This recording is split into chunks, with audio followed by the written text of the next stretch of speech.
Hello friends. तो आज मैं चर्चा करूंगा कक्षा 12 की आरबीएससी की कंप्यूटर की किताब सूचना प्रौद्योगिकी और प्रोग्रामिंग सेकंड।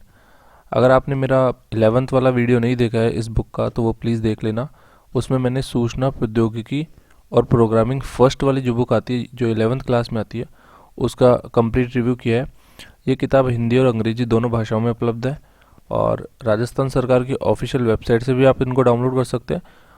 इसके अलावा मैंने इन बुक्स को अपने टेलीग्राम चैनल पे अपलोड कर दिया है तो आप वहाँ से डाउनलोड कर सकते हैं। सबसे पहले मेरे टेलीग्राम चैनल का नेम मैं आपको बता देता हूँ जहाँ से आप डाउनलोड कर सकते हैं। केशव शर्मा क्लासेस। मैं ऑलरेडी जो कंप्यूटर अनुदेशक परीक्षा है उससे रिलेटेड काफ़ी सारा मटेरियल यहाँ पे अपलोड कर चुका हूँ।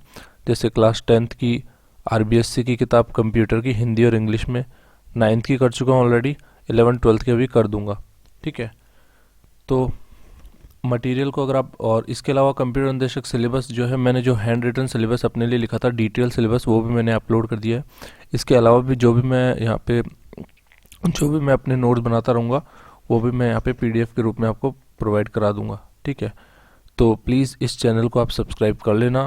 Keshav underscore Sharma underscore classes नाम से है टेलीग्राम चैनल, इसको सब्सक्राइब कर लेना ताकि आपको लेटेस्ट मटेरियल मिलता रहे।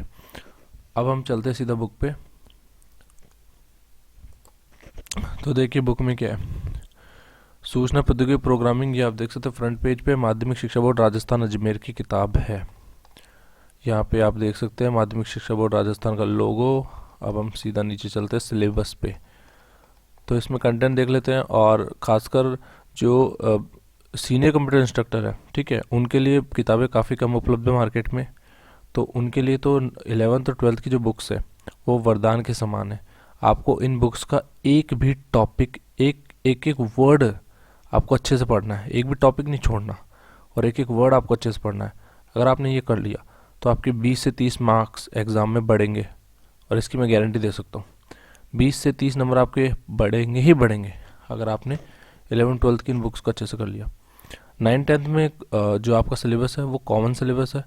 मतलब वो बेसिक और सीनियर दोनों के लिए बराबर फ़ायदेमंद होगा।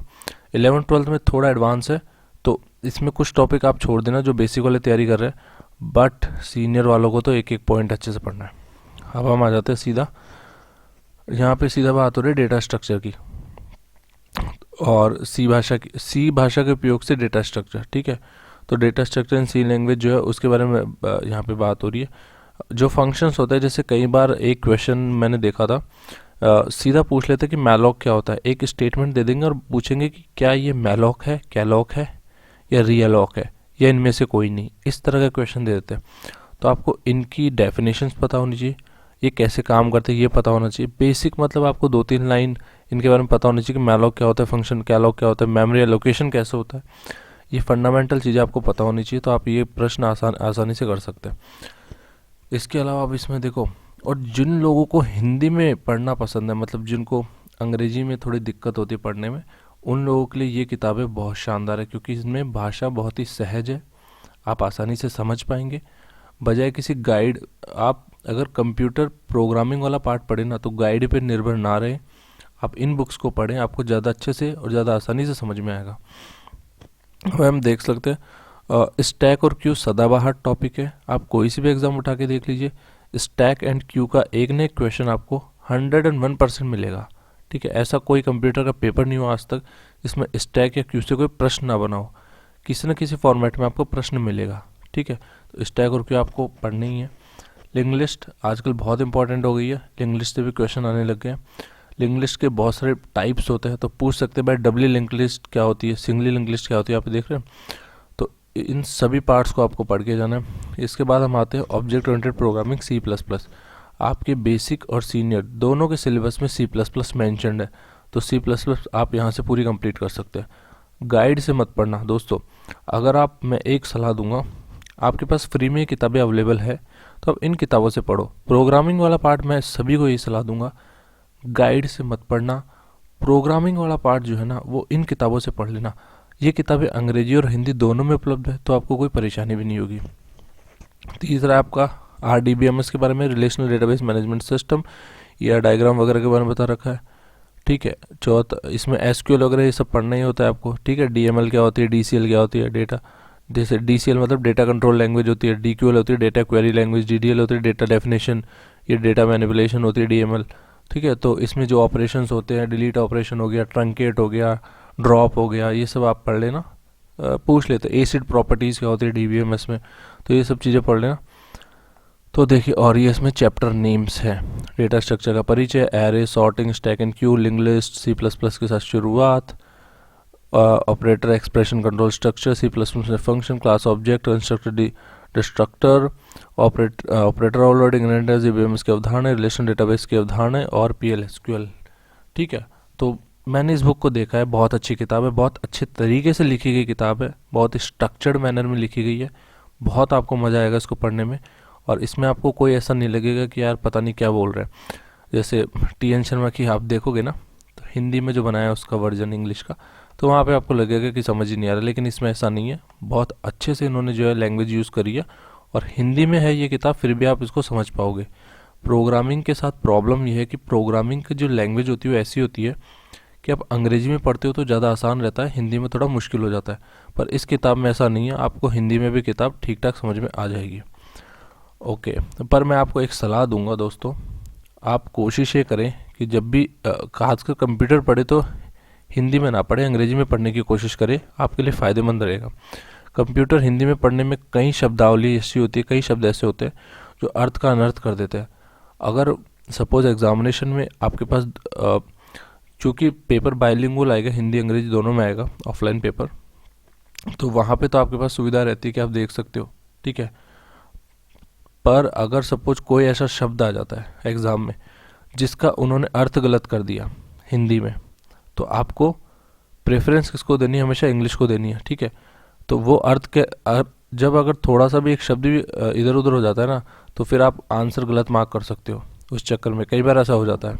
ठीक है, क्योंकि इसमें शब्दों का जो आप देखोगे ना, जो रूपांतरण होता है ना, गूगल ट्रांसलेटर वगैरह यूज़ कर लेते हैं कई बार ये लोग, तो वो बहुत ही जटिल एक शब्द बन के बाहर आता है। जैसे इंग्लिश में कोई शब्द होगा, उसका बहुत ही जटिल रूप हिंदी में आ जाएगा, फिर आप समझ ही नहीं पाओगे किसकी बात हो रही है।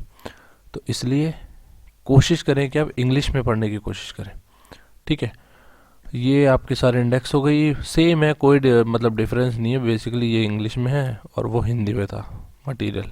ठीक है, तो हम एक बार नीचे वाला चैप्टर देख लेते हैं, इसमें DBMS कैसा दे रखा है। यहाँ पे आप देख सकते हैं ER डायग्राम।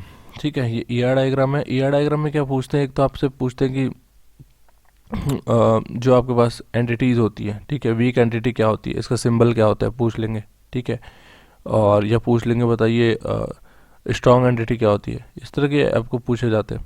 ग्राफिकल रिप्रेजेंटेशन आपको पता होना चाहिए ER डायग्राम में कैसे करते हैं। ठीक है, पार्शियल जो होती है, पार्शियल रिलेशनशिप क्या होता है, इन सब चीज़ों के बारे में आपको पता होना चाहिए। तो ये नॉर्मल चीज़ें हैं DBMS वगैरह इसमें। और ऑपरेशंस आपको अच्छे से पता होना चाहिए, ऑपरेशंस पूछ लेते हैं। मुझे आज भी याद है कि IE 2018 में एक प्रश्न आया था जिसमें उन्होंने बहुत सारे ऐसे टर्म्स दे रखे थे, जैसे फ़ोन नंबर दे रखा था, कुछ ऐसे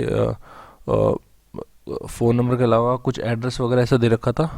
ठीक है, ऑप्शंस में दे रखे थे। ठीक है, ये फ़ोन नंबर, एड्रेस वगैरह, और फिर पूछा था उसमें कि बताइए इसमें से कौन सा सही है उन्होंने। और क्वेश्चन में क्या दे रखा था उन्होंने, अल्फ़ा न्यूमेरिक कुछ कीवर्ड टाइप से कुछ दे रखा था, और पूछा था कि ये किस एट्रीब्यूट से सूटेबल है, ऐसा कुछ क्वेश्चन आया था। तो इन सब क्वेश्चंस की आपको प्रैक्टिस करके जानी पड़ेगी। ठीक है, तो ये किताब टोटल आपके 233 पेज की है, 233 पेजेस की है। आप इस किताब को पढ़िए, आपको काफ़ी अच्छा लगेगा। और जो बेसिक वाले हैं वो अपना सिलेबस मिला लेना, जो टॉपिक आपके बेसिक में दे रखे वही पढ़ना। सीनियर वालों को तो किताब पूरी चाट के बिल्कुल मतलब कंप्लीट आपको मगअप करनी है, एक भी पॉइंट नहीं छोड़ना इसका। सीनियर वालों के लिए तो, बेसिक वालों को जो भी आपके सिलेबस में दिया हुआ है वो वाला पढ़ लो, काम हो जाएगा आपका। किताब बहुत अच्छी है, आपको ज़रूर पढ़नी चाहिए। अगर आपके पास गाइड हो या ना हो, कोई सी भी गाइड हो, पर मैं रिकमेंड करूँगा कि कम से कम 11th और 12th की किताब ज़रूर पढ़े। उससे आपको क्या थोड़ा एक आइडिया लगेगा प्रोग्रामिंग का भी, और सवाल किस तरह के बन सकते हैं। पीछे जो क्वेश्चन आप सॉल्व करोगे ना इन बुक्स के, तो आपको एक कॉन्फिडेंस आएगा कि हाँ ये हम सवाल कर सकते हैं। ठीक है, तो इसकी पीडीएफ मैं ऑलरेडी आपको मतलब इसकी पीडीएफ अपलोड कर दूंगा। और इसके बाद मैं एक तो कट ऑफ की वीडियो बनाने वाला हूँ। इसके लिए मैंने ऑलरेडी एक प्लेलिस्ट बना रखी है दोस्तों। तो आप क्या कर सकते हो, ये मेरी प्लेलिस्ट है, ठीक है। यहाँ प्लेलिस्ट में जाके आपको कुछ नहीं करना, ये राजस्थान कंप्यूटर टीचर एग्ज़ाम के नाम से प्लेलिस्ट है। जैसे इस पर क्लिक करोगे, अभी ऑलरेडी इसमें 25 वीडियो अवेलेबल है। तो जैसे आप इस पर क्लिक करोगे तो आपको सारी डिटेल्स मिल जाएंगी। जो भी आपका बुक्स का जो इम्पोर्टेंट बुक्स है उन सबका मैं रिव्यू कर चुका हूँ ऑलरेडी। तो आप प्लीज़ इस प्लेलिस्ट को देख लेना और उसके अकॉर्डिंग अपनी स्ट्रैटेजी बना लेना, तो आप इस एग्ज़ाम में ज़रूर सक्सेसफुल होगे, ठीक है। तो मिलते हैं नेक्स्ट वीडियो में। Thanks for watching.